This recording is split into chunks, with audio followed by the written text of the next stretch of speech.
Rencontre ce soir avec Pascal Fouché. Il possède le rucher du moulin à Fresnay-sur-Sarthe. Il est apiculteur, récoltant, éleveur. Son entreprise compte 7 salariés. Il possède également un magasin intégralement dédié à l'apiculture.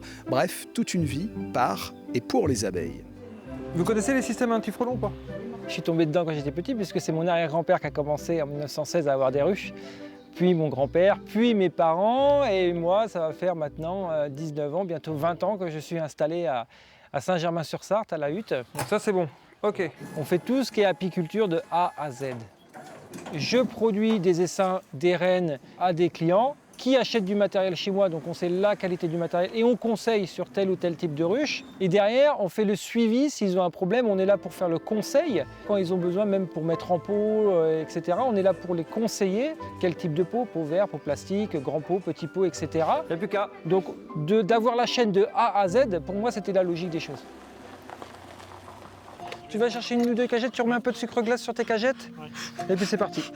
Allez. On va avoir cette passion qui va nous faire dire à chaque fois qu'est-ce qu'on va découvrir au rucher. On ne peut jamais prévoir le temps qu'il va faire, donc la production qu'on va faire et le goût que notre miel aura cette année. Et ça, on ne peut pas. On va faire un miel de printemps qui va avoir tel goût cette année en 2022 et en 2023, il aura complètement un goût différent. Vous me faites voir maman. Pourquoi? Parce qu'elles ont été plus sur les aubépines ou plus le pissenlit, plus sur le colza, plus sur d'autres fleurs. Donc chaque miel, tous les ans, il est différent, il a une texture différente. Et c'est ça qui est motivant aussi parce qu'on se dit, tiens, cette année, qu'est-ce que je vais faire comme miel?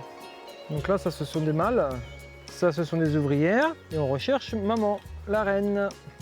Tiens, regarde où elle est. Elle est là. Donc celle-ci va partir en commercialisation chez les éleveurs. On a toujours des pertes de colonies dues à des maladies qu'on connaît, hein, comme le varroa, comme la loque, ou des choses comme ça. Donc on a des procédures de traitement comme des vaccins en fait, hein, on leur fait une fois à l'année. Il faut que l'abeille s'adapte à toute cette nouveauté climatique, environnement, humain, hein, parce qu'on travaille beaucoup plus les abeilles que dans le temps on les travaillait pas autant, on ne changeait pas forcément nos reines, etc.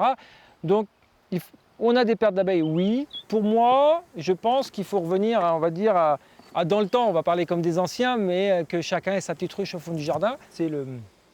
Comment on va l'appeler? L'or de l'apiculteur. C'est ça l'or de l'apiculteur. Une petite forme de cœur en plus. Les abeilles nous rendent sereins. On est énervé, on n'est pas bien ou n'importe.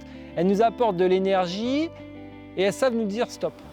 On va être tellement concentré à observer, à chercher les reines, à observer ce qui se passe, qu'en fait on va oublier tout ce qui se passe autour.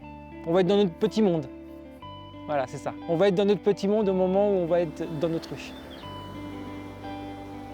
Voilà pour cette belle rencontre avec Pascal Fouché, apiculteur en Sarthe. Il faut savoir que ce département compte une dizaine d'apiculteurs professionnels et plus de 500 amateurs déclarés.